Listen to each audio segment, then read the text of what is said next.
nome é Caroline Pinheiro. Eu sou bolsista do Programa de Educação Tutorial do curso de Engenharia Agrícola e Ambiental da UFV, e a videoaula de hoje é referente à disciplina 1131, Ecologia Básica, com o tema Ações Antrópicas no Meio e a Agricultura Moderna. Bem, no decorrer da minha apresentação eu vou falar sobre um pouquinho sobre a definição de ação antrópica, os impactos que essas ações geram ao meio, contextualizar como esses impactos vêm mudando e se intensificando ao longo dos anos, falar um pouco sobre a correlação de ação antrópica e a agricultura moderna e a agricultura no geral, né?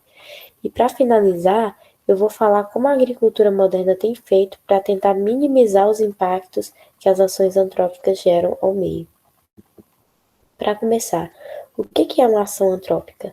Uma ação antrópica, definindo basicamente, é uma ação realizada pelo homem que tem o poder, ou seja, tem o poder ou a capacidade de transformar e mudar o meio natural em que ele vive, o meio natural em que ele gera essa ação, o meio no geral. Tem essa capacidade de transformação do meio no geral. E quando a gente fala sobre essa capacidade, né, de mudar e de transformar, é interessante a gente pensar também na questão da responsabilidade. Se a gente tem consciência de que nossas ações têm essa capacidade de transformação, qual é a nossa responsabilidade referente a essa transformação que a gente gera ao meio? E quando eu falo de transformar o meio, eu também estou falando automaticamente de geração de impactos. Essa capacidade de transformação, essa relação de uma ação gerar uma reação, sempre está correlacionada à geração de um impacto. E os impactos provenientes da ação do homem, eles podem ser classificados de duas formas: impactos positivos e impactos negativos. E o que vai ajudar a gente a diferenciar esses impactos é a forma com que o meio vai reagir a essa interferência humana. Antes da gente falar um pouco sobre exemplos de impactos, eu queria definir melhor impacto positivo, porque impacto positivo a gente também pode defini-lo como uma medida efetiva, né, uma interferência humana visando minimizar um impacto que já foi criado. Ou seja, é como se o impacto positivo fosse uma medida, muitas vezes preventiva ou corretiva, de um impacto negativo que posteriormente viria a ser gerado pelo homem. Agora, para a gente entender melhor sobre essa questão da reação do meio, né, dos impactos gerados pelas ações antrópicas, eu trouxe alguns exemplos. Eu vou começar falando dos impactos negativos, e eu acho que tem uma característica interessante nesses impactos, e eu gosto de usar como exemplo uma torre de cartas ou o efeito dominó. Por quê? Porque esses impactos negativos, eles estão correlacionados, né? Um impacto gera outro, que desencadeia outro, que desencadeia outro. Então, muitas vezes, uma ação isolada do homem, ela não gera só um impacto. Ela gera um impacto que desencadeia mais um e que desencadeia mais um. Porque tudo está interligado, né? Nos impactos negativos. Para começar, um exemplo positivo, exemplo conhecido, né, de impacto negativo é a poluição. E quando a gente fala de poluição, a gente tem que estar ciente, a gente tem que pensar que poluição não é só a emissão de gases, né? Poluição também está correlacionada a descarte de resíduo, a degradação do solo, a contaminação do solo e de lençóis freáticos. É uma gama extensa.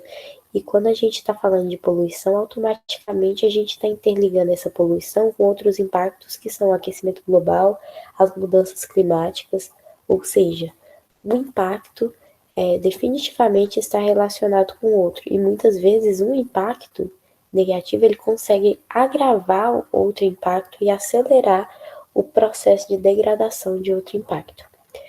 E aproveitando esse gancho de degradação, eu vou falar um pouquinho sobre a degradação do solo e o que a gente tem como degradação do solo, né? Como é que essa degradação do solo acontece?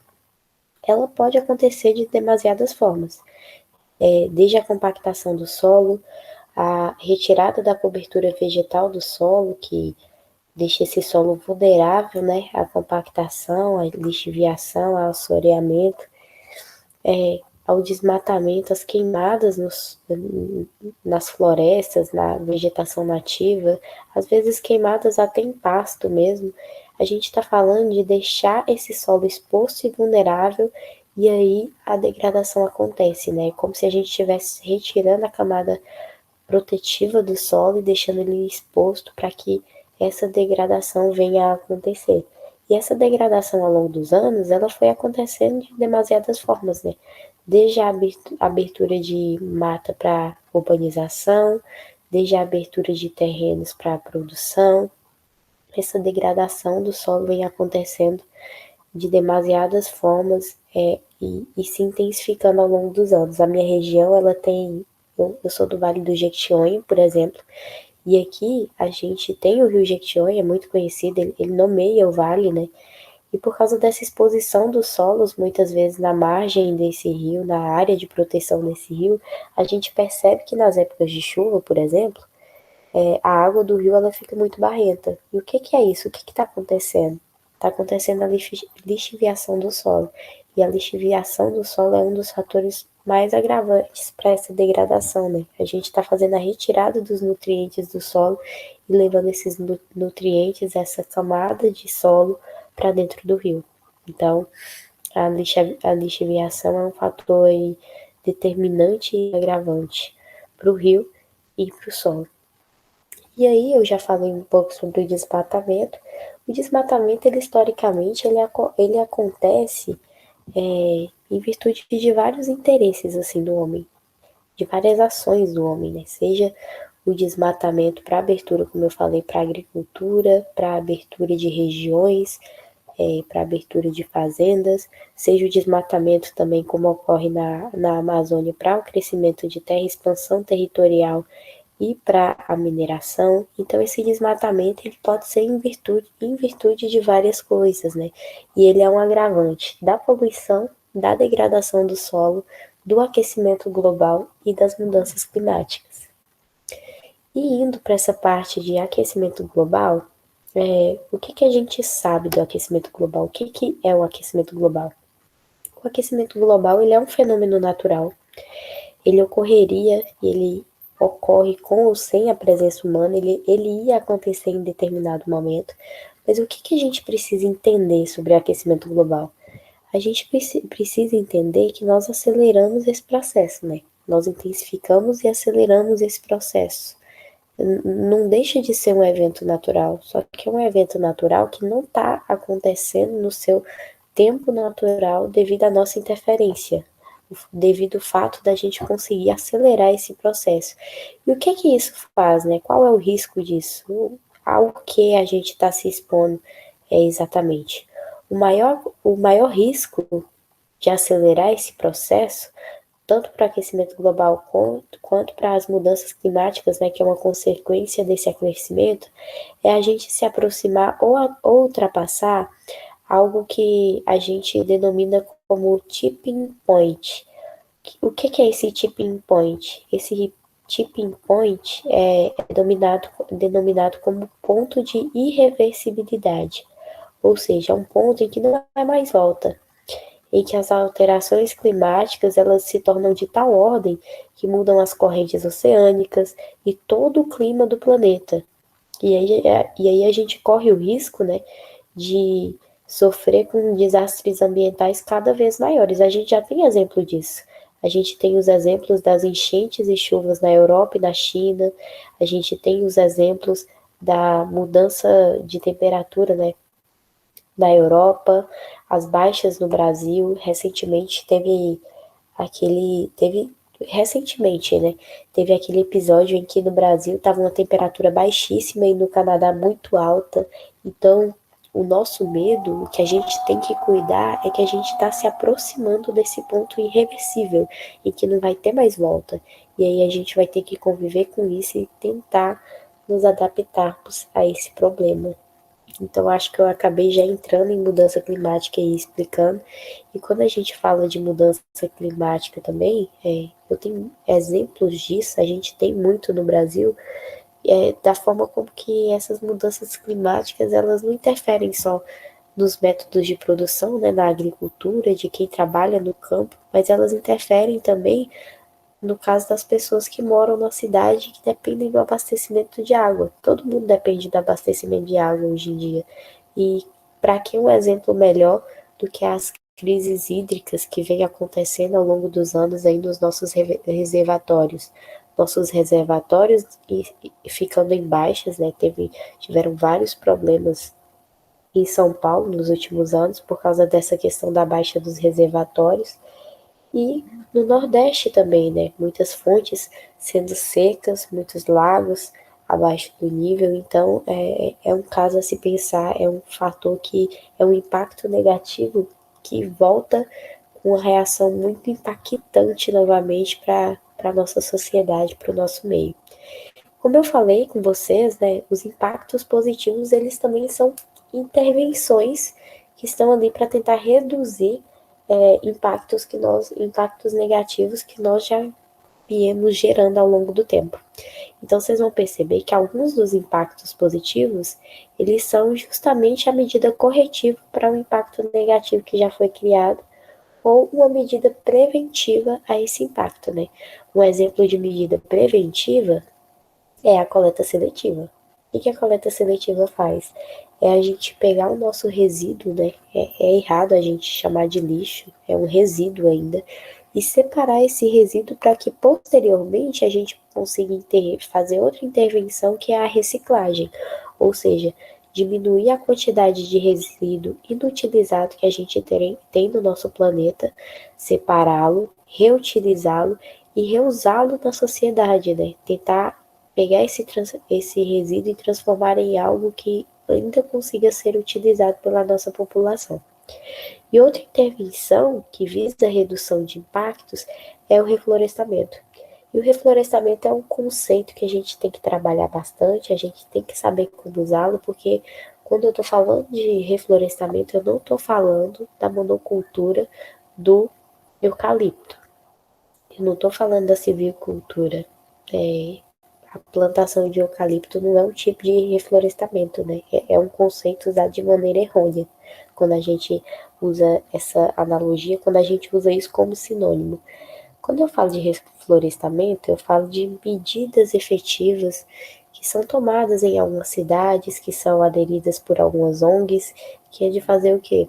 É de conhecer uma região, saber as árvores nativas dessa região, ver que essa região ela foi desmatada, que ela está em falta dessa parte florestal, né?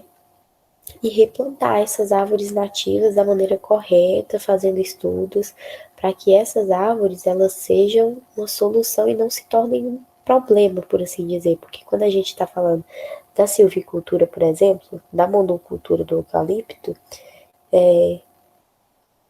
a gente está falando de uma cultura que exige bastante do solo e que se você usa ela como sinônimo de reflorestamento, você está agindo de maneira errada, porque em determinadas plantações, né, sem a tecnificação correta, sem as medidas corretas para fazer essa plantação de eucalipto, ao invés da gente estar intervindo para reduzir o impacto, a gente está gerando um impacto negativo que é a degradação do solo. Então a gente sempre tem que estar atento aí com o termo que a gente vai usar e com o fato da gente estar usando esse termo de maneira correta ou não. E por fim, o uso consciente dos recursos hídricos. E é uma intervenção que é cotidiana, né? É habitual, é a gente desenvolver esse hábito de fazer um uso consciente. Parece que é uma coisa pouca, mas não é. A gente tem que ter consciência, fazer o uso consciente e ter consciência de que os recursos naturais, eles são finitos, eles não são infinitos. Chega dado ponto em que a gente não vai ter mais esses recursos. Então, quando a gente faz um uso consciente, a gente está assumindo uma medida preventiva de que a gente vai cuidar melhor dos nossos recursos, porque a gente sabe que em dado ponto eles podem acabar e que a gente depende deles para nossa sobrevivência. Aqui eu coloquei algumas imagens e eu coloquei essas imagens para tentar tornar a coisa mais visível e dinâmica para o entendimento de vocês. Aqui tem uma imagem da coleta seletiva e eu coloquei ela porque não adianta nada a gente assumir que faz uma coleta seletiva e não saber separar esses resíduos, né? É uma coisa simples, mas é uma das partes mais importantes do processo de reciclagem, é a gente saber fazer essa separação do resíduo, para que esse resíduo realmente consiga ser utilizado posteriormente.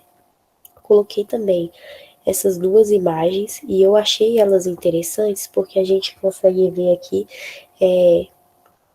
duas interferências que o homem faz com o meio, com um retorno da natureza totalmente diferente, né? Interessante, né, a antagonia dessas duas imagens, porque a gente consegue ver exatamente como o homem, né, como as pessoas, elas conseguem gerar dois impactos, duas intervenções totalmente diferentes. Elas podem conservar e aumentar a unidade de vida das florestas, né? Recuperar áreas, fazendo o reflorestamento de maneira correta, e elas podem destruir essas áreas também, com queimadas e desmatamento. Então, são duas imagens aqui para a gente conseguir refletir sobre essa antagonia desses processos. E por fim, eu coloquei uma imagem aqui de um lugar seco, de um lugar onde existia água, provavelmente um rio, um lago, e que não tem mais. Isso aqui é uma realidade muito forte na nossa região nordeste do país, né? Em algumas partes da nossa região nordeste. Na minha região, teve algumas comunidades que sofreu muito com a falta d'água, com a crise hídrica. É uma imagem realmente triste, né? Para a gente ver e se sentir impactado, para a gente refletir sobre para onde estamos indo e o que a gente pode fazer para melhorar. Agora que a gente sabe o que é uma ação antrópica, que a gente sabe quais os impactos que essas ações antrópicas geram, a gente tem que entender como é que isso aconteceu ao longo dos anos, né? Como é que foi esse processo ao longo da história da humanidade. Quando a gente fala de impacto, muitas vezes a gente não consegue imaginar como esses impactos eram gerados no início da história, porque não existiam carros, porque não existia indústria, porque a gente não produzia tanto, e isso não define, isso não faz com que nessa época não houvesse impactos. Tinha sim, existia a interferência humana ali e essa interferência gerava impactos. Só que o que a gente pode fazer para diferenciar o impacto que era gerado nessa época para o impacto que é gerado agora? Esses impactos eles eram menos intensos. Por quê? Primeiro, porque a população mundial era menor. Segundo, por causa da forma com que esses impactos eram gerados. Onde estavam presentes esses impactos? Na vida do Homo sapiens, por exemplo. Na migração, essas pessoas eram nômades, né? Elas viviam da coleta de alimentos. Então, esses impactos estavam no ato de migrar e do de coletar alimentos, porque elas dependiam totalmente do meio, e, consequentemente, da mudança da paisagem natural devido a esses dois processos que essa população humana fazia, né? Que era migrar, se deslocar de uma região para outra, muitas vezes precisando extrair da natureza as ferramentas de trabalho, as ferramentas de caça e pesca, as ferramentas de sobrevivência em si e da mudança da paisagem nesse processo, ao longo da migração, ao longo da caça, da pesca e da coleta de alimentos. Então, sabendo que era assim no início dos tempos, né, como é que esse impacto se intensificou após a Revolução Industrial? Eu coloquei bem em etapas, né, as consequências, mais ou menos em uma ordem aqui, para a gente conseguir seguir uma linha de raciocínio. Como é que era antes da Revolução Industrial? Antes da Revolução Industrial, a mão de obra, né, o trabalho, em sua maioria, era no campo. A maioria das pessoas trabalhavam no campo. E aí, o que aconteceu com a Revolução Industrial? Houve o êxodo rural, ou seja, essas pessoas que estavam no campo, trabalhando no campo, elas foram para a cidade trabalhar na cidade. Então, aumentou, né, essa aglomeração de pessoas, a densidade populacional nas cidades aumentaram, e isso por si só já foi um impacto. Já foi um impacto, porque antes essas pessoas estavam distribuídas na zona rural e agora elas estavam aglomeradas, né, no centro urbano. E o que esse impacto fez? ele fez com que houvesse a expansão da urbanização. Então, essa industrialização do meio urbano fez com que essas pessoas saíssem da zona rural, fossem para o meio urbano, e, em consequência disso, houve uma expansão da urbanização, né? Aumentaram e cresceram esses centros urbanos e isso por si só foi um impacto. Por quê? Porque para crescer esses centros urbanos, a gente tinha que crescer essas áreas, a gente tinha que gerar mais emprego, a gente tinha que tecnificar de certa forma essas pessoas para trabalharem, a gente aumentou a população. Então, isso por si só foi um impacto que desencadeou uma cadeia de outros impactos.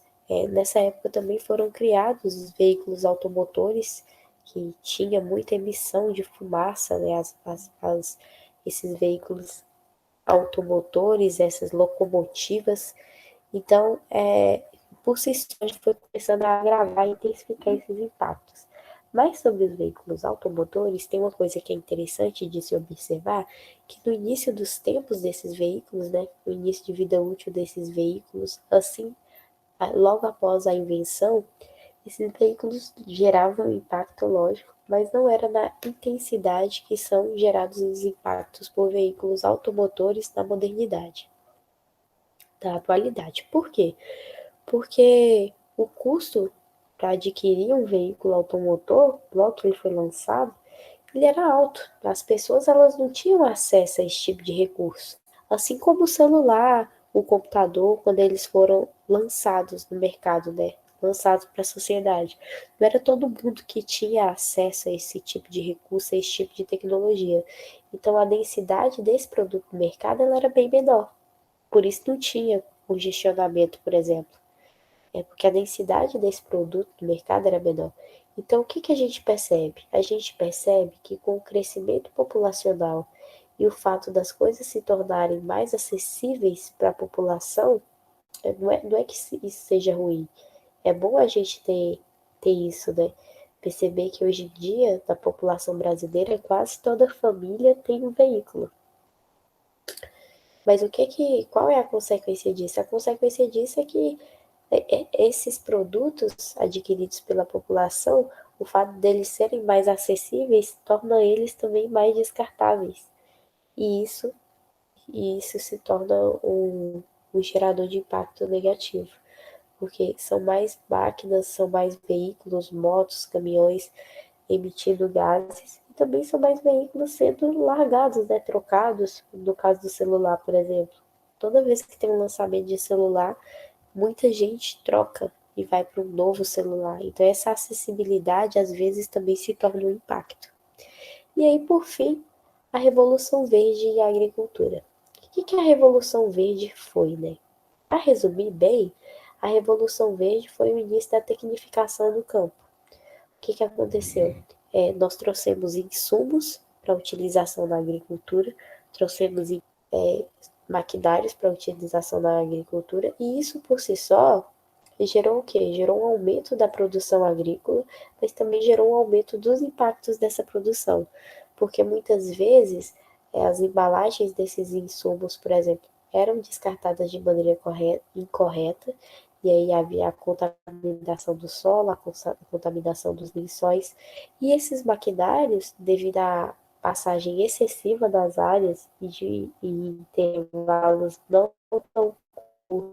tão longos, e sem uma cobertura vegetal para fazer um plantio direto, por exemplo, gerava a compactação desse solo.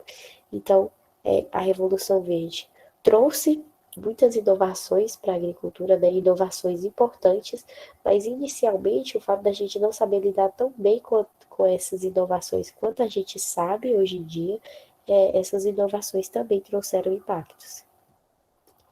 E agora que a gente sabe, né, como esses impactos se intensificaram ao longo dos anos, como foram essas ações antrópicas ao longo dos anos, a gente precisa entender, né? O nosso objetivo principal dessa aula aqui hoje é entender qual é essa relação desses impactos, dessa ação antrópica com a agricultura. De onde é que sai essa relação? As ações antrópicas estão em todo o processo de produção agrícola. É o homem que está trabalhando ali, então são ações antrópicas desde o processo de produção ao processo de beneficiamento. E por que eu fiz essa separação? Porque às vezes a gente tem uma visão muito focada de que a agricultura ela se prende ao campo. A gente tem uma visão muito de que a agricultura é só plantar, cuidar e colher. E a agricultura ela não para aí, né? O agronegócio hoje ele não para aí. A gente está no beneficiamento, a gente está na indústria, comércio, transporte. Então eu fiz essa separação em dados, em etapas, para a gente conseguir visualizar as ações antrópicas parceladamente, né, e consequentemente entender como esses impactos estavam correlacionados a essas ações, né, no conceito geral de agricultura, antes da agricultura moderna, que a gente vai falar lá na frente.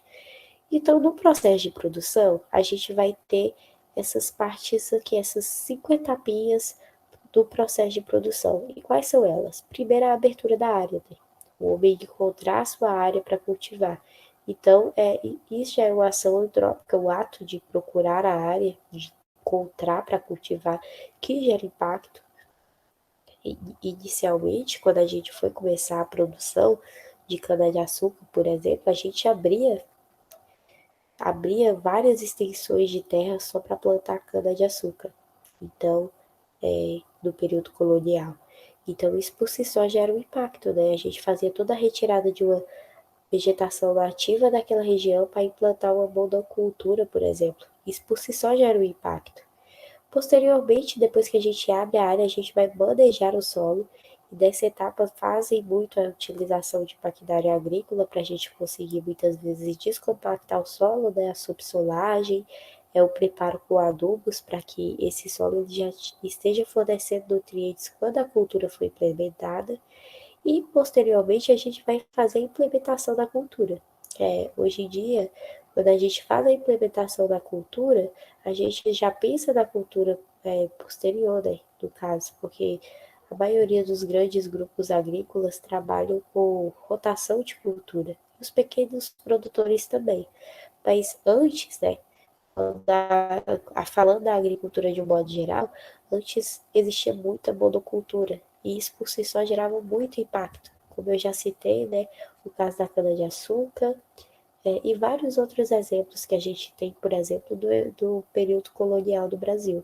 Café, e quando a gente está falando de monocultura, a gente está falando de uma cultura só, extraindo sempre a mesma coisa do solo, sempre o mesmo nutriente, sempre da mesma forma. Então, só por isso já ocorre uma degradação do solo, né? A gente está explorando ele sempre da mesma maneira e sempre sem conseguir suprir uma carga que vai ser retirada posteriormente pela mesma cultura.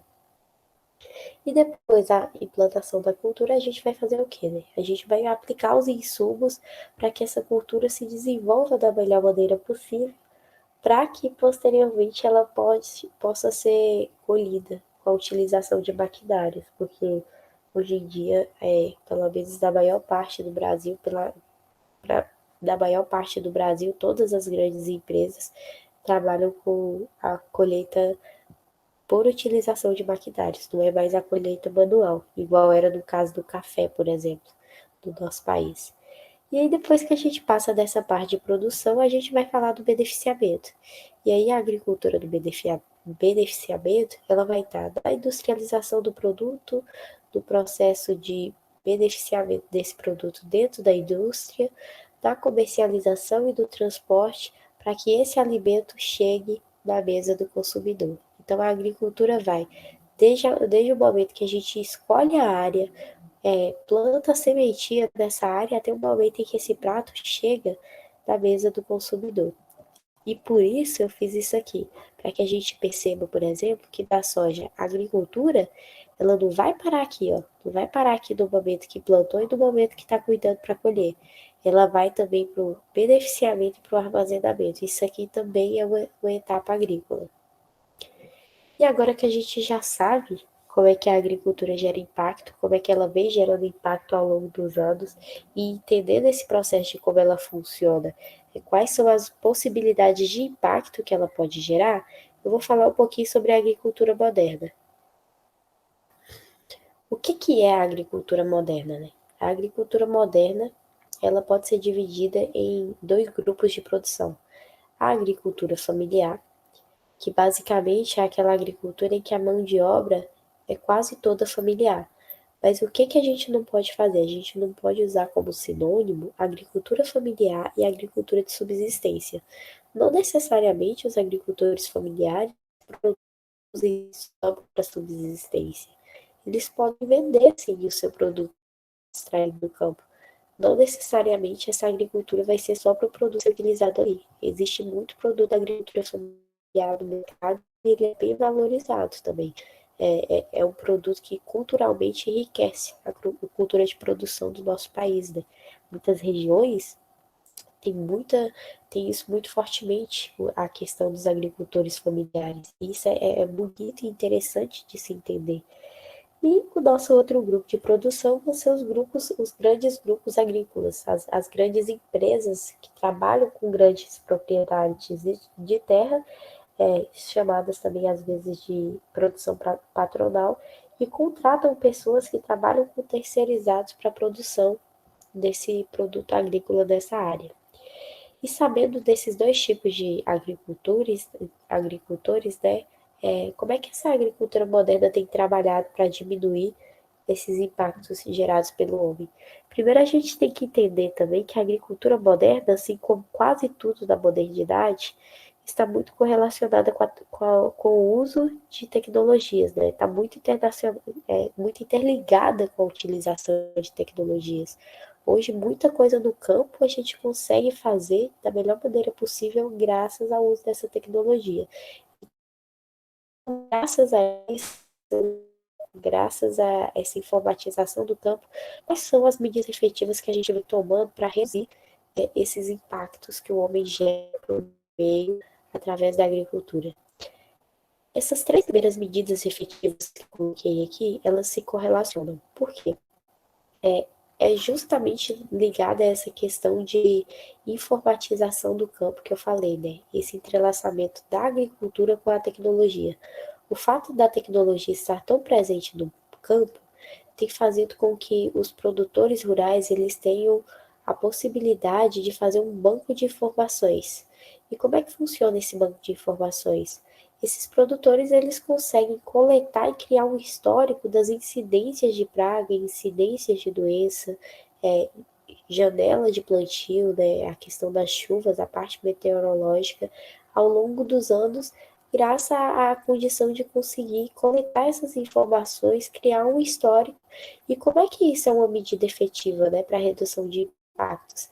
É como se o produtor estivesse criando uma certidão de nascimento da área dele. Ele conhece essa área, sabe que a área foi tratada ao longo dos anos, o que deu certo ali, o que não deu certo.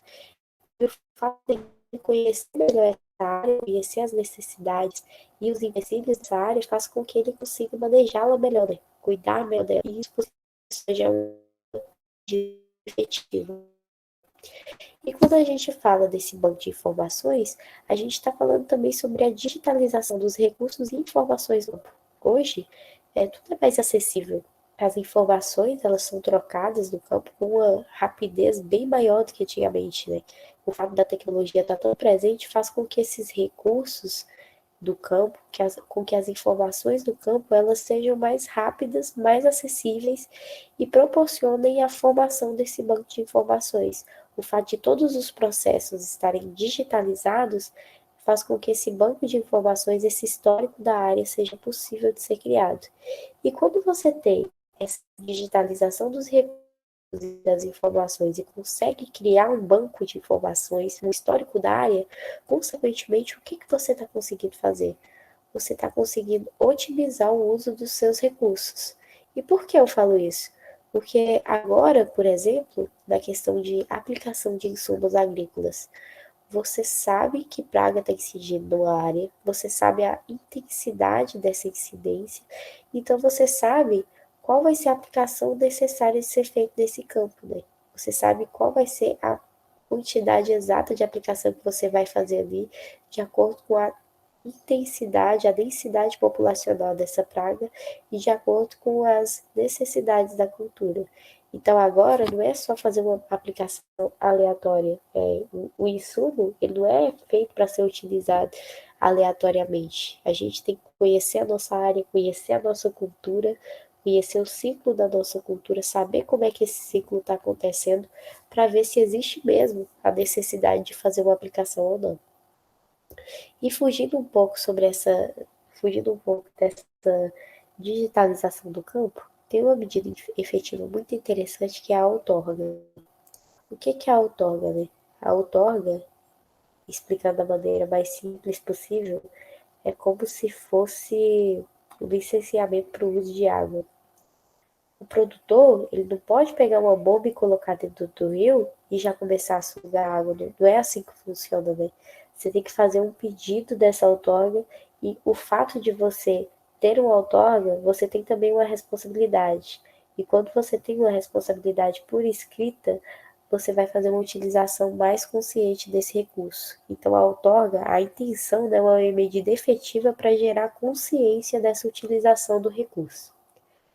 E aí a gente tem o controle biológico. E o controle biológico ele é muito interessante e ele é muito utilizado. E para ele funcionar, a gente utiliza outros conceitos interessantes da ecologia que eu não vou abordar no momento. E quais são esses conceitos? São os conceitos de cadeia, por exemplo, de cadeia alimentar, de predador, presa, inimigo natural. E é basicamente isso que o controle biológico usa, né? Ele tenta usar uma relação natural, né, de predador-presa, de inimigo natural, para combater uma praga que está incidindo na lavoura, por exemplo. É tentar utilizar uma ferramenta da natureza a nosso favor. E aí, esse controle natural, ele pode ser feito de duas formas. Ele não necessariamente vai ser usado, por exemplo, só com insetos, combatendo insetos. Ele pode ser feito também com a utilização de fungos, né? Para tentar minimizar a incidência de doenças no campo, de ervas daninhas e de pragas incidentes. E a gente tem também os sistemas integrados, e quando eu falo sobre sistema integrado, eu tenho uma gama de sistema integrado muito grande. Eu posso fazer o trabalho da lavoura-pecuária, lavoura-floresta-pecuária, pecuária-floresta, floresta-lavoura. E o que esses sistemas integrados eles tentam fazer? É como se eles tentassem gerar um processo em que o gás emitido, por exemplo, ele vai ser armazenado. É tentar criar um ciclo ali, uma comunidade de produção em que os resíduos, os gases gerados, eles vão ser consumidos pela própria comunidade de produção, né? No caso do pecuária floresta, por exemplo, os gases emitidos pela parte da pecuária, né? Seja o animal que seja, das vacas, por exemplo, dos bovinos, por exemplo, os gases gerados por eles conseguiram ser capturados e armazenados pelas árvores. Então, a gente tenta, no sistema integrado, criar um ciclo em que não haja o excesso de gases sobrando do nosso planeta. E aí, as práticas de cultivo, e eu coloquei um exemplo para falar para vocês direitinho aqui, as práticas de cultivo estão mais relacionadas à nossa evolução em práticas ao longo dos tempos. E o exemplo disso é o plantio direto, por exemplo.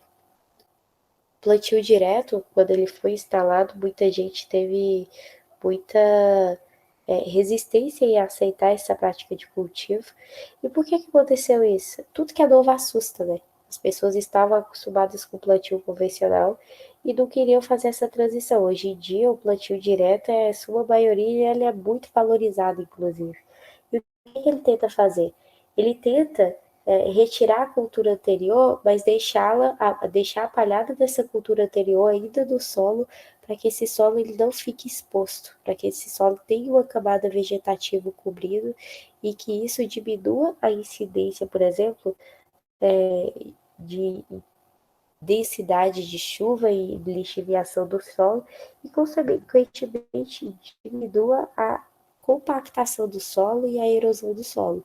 E, além disso, o plantio direto tem uma característica muito interessante e muito importante para o meio agrícola, que é que o fato da gente devolver essa palhada para o solo, a gente faz com que essa palhada ela vai ser decomposta pelos micro-organismos e os nutrientes que estavam armazenados nessa palhada, devido ao ciclo de produção dessa cultura anterior, vão ser realocados para o solo novamente. Então, é como se a planta utilizasse do solo para sugar os nutrientes durante todo o seu ciclo e do seu fim, né, do final do seu ciclo, quando a gente extrai a planta e deixa a palhada, extrai o grão, por exemplo, e deixa essa palhada do solo, do plantio direto, a gente vai fazer a devolução de todos esses nutrientes, ou boa parte deles, né?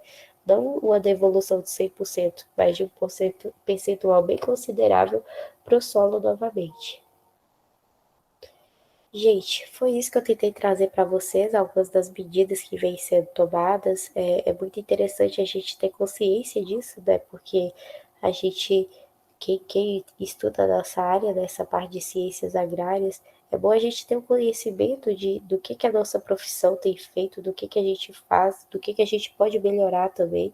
A gente sabe que é impossível ter uma produção com 100% de não impacto, né? É impossível a gente produzir sem gerar impacto nenhum.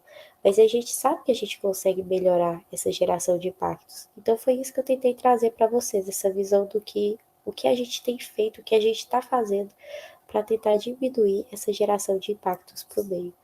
Muito obrigada pela atenção de vocês, eu espero ter ajudado e até a próxima videoaula. Tchau, tchau!